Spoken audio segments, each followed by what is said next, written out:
O Código Eleitoral, especificamente nos artigos 300 e 301, ele prevê como crime você coagir alguém a votar ou não votar em determinado candidato. Inclusive, a pena para esse delito é de até 4 anos de reclusão. Então, é um crime relativamente, é um crime que tem uma pena relativamente alta e realmente trata-se de um ilícito penal, criminal, eleitoral, no intuito de você ameaçar, coagindo uma pessoa para votar ou deixar de votar em outra pessoa.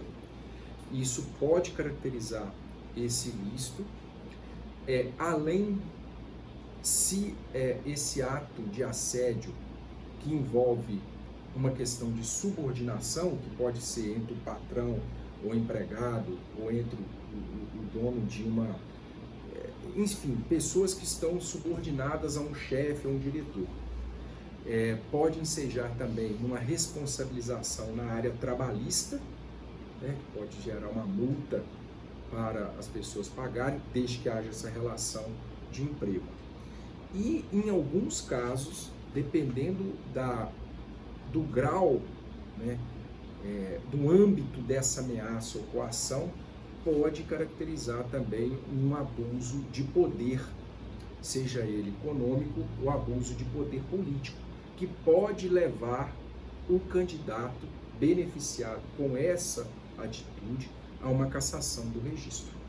Então, eu agradeço a pergunta, até para deixar claro para a população que você, cidadão, não pode ser coagido ou ameaçado a votar em um candidato ou deixar de votar. A pessoa que pratica ou que venha a praticar tal ato, ela pode ser responsabilizada, seja no âmbito da justiça eleitoral, dependendo do tipo de ameaça, no âmbito da justiça do trabalho também, se caso envolva uma relação de trabalho. Todas as denúncias que aportam aqui, elas estão sendo remetidas para a Procuradoria que atua junto ao TSE e também para o Procurador Eleitoral que atua junto ao TRE, para que sejam apurados. O doutor Consuelo bem frisou, que a coação, a ameaça, que quer levar o eleitor a votar em determinado candidato ou se abster de votar em determinado candidato ou determinado partido caracteriza o que nós denominamos hoje de assédio eleitoral, mas não só por coação ou ameaça. O assédio eleitoral ele pode ser praticado por diversas formas, como humilhação, constrangimento, a coação, que é um dos mais graves, porque está havendo uma intimidação, está havendo uma ameaça. O assédio eleitoral também ele pode se revelar com distribuição de brindes, de benefícios. Nós temos visto no noticiário que no país inteiro, e especialmente em Minas Gerais, tem elevado muito o número de pessoas, de empresas que estão praticando assédio eleitorais com os trabalhadores. E é importante que eles saibam que eles têm direito a votar em quem eles desejam, conforme a convicção de cada um. Nós passamos na nossa história por um período muito negro e é muito importante não permitir que se volte a ele, que foi a época do coronelismo, onde havia o voto de cabresto, em que o coronel falava para o empregado em quem que ele tinha que votar e sabia em quem que ele estava votando. Hoje, o voto livre, o voto direto, o voto secreto é um direito constitucionalmente assegurado a todo cidadão. Todo cidadão tem direito de votar em quem ele desejar, da forma como ele desejar, conforme forem as convicções pessoais dele. Destacando também, que o doutor Consuelo já bem pontuou, esse assédio eleitoral, quando ele acontece, ele pode caracterizar crime eleitoral, e a gente tem crimes eleitorais que podem ser praticados tanto pelo particular, quanto também por servidores públicos que usem da sua função para coagir aquele que lhe é subordinado a votar ou se abster de votar em candidato ao partido político. Pode também caracterizar irregularidade no vínculo ali de trabalho, que pode levar até mesmo, além da responsabilização no âmbito do direito do trabalho, há também danos morais, individuais e coletivos.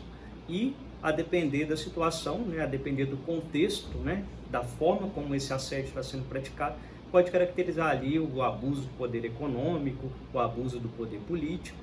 E é necessário destacar ainda que esse assédio ele pode ser praticado não só pelo empregador, mas também como pelo colega de trabalho, como pelo representante da empresa, né? E é importante que a população tenha consciência de que essa prática é uma prática ilícita e que deve ser denunciada e punida, né? E para que a gente consiga punir essas práticas, seja o Ministério Público Eleitoral, com a Justiça Eleitoral, ou o Ministério Público do Trabalho também, naquelas hipóteses em que tem uma relação de emprego, né, de empregado, patrão e empregado, que essas pessoas podem denunciar, tem canais, tanto na ouvidoria do Ministério Público, no Ministério Público do Trabalho, por meio da Justiça Eleitoral, de encaminhar essas denúncias.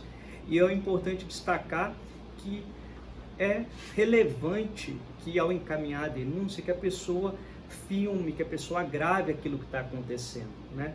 E eu acho interessante só também destacar que é comum e está acontecendo, principalmente em Minas Gerais, formas de assédio eleitoral que às vezes a pessoa não identifica que aquilo é um assédio eleitoral. Como, por exemplo, ameaçar os empregados de que se determinado candidato ganhar, vai atrasar o pagamento de salário, não vai ter 13º salário, ou vai haver demissão, porque a empresa vai fechar. Isso são formas de assédio eleitoral. Assim como também a distribuição que eu mencionei de sorteios, de brindes, de prêmios, para quem votar ou não votar em determinado candidato. Um exemplo também muito didático: a gente tem 2 partidos hoje muito polarizados e o empregador, a empresa que oferece para você uma porcentagem de desconto conforme for a pessoa que você vote. Se for fulano você tem X%, se for ciclano você tem Y tantos por cento. Todas são formas de abuso, de assédio eleitoral, e o Ministério Público Eleitoral está aí atuando junto com os outros órgãos competentes para a gente identificar esses infratores e conseguir uma punição efetiva. No âmbito do Ministério Público, quando essas denúncias chegam, é instaurado um procedimento investigatório criminal ou, a depender do caso, é requisitada a instauração do inquérito policial para que sejam ouvidas as partes envolvidas e juntadas as provas necessárias ali para buscar a responsabilização. Além da questão também de, quando envolver empregador e empregado, ser comunicado ao Ministério Público do Trabalho para que sejam adotadas lá as providências que forem necessárias.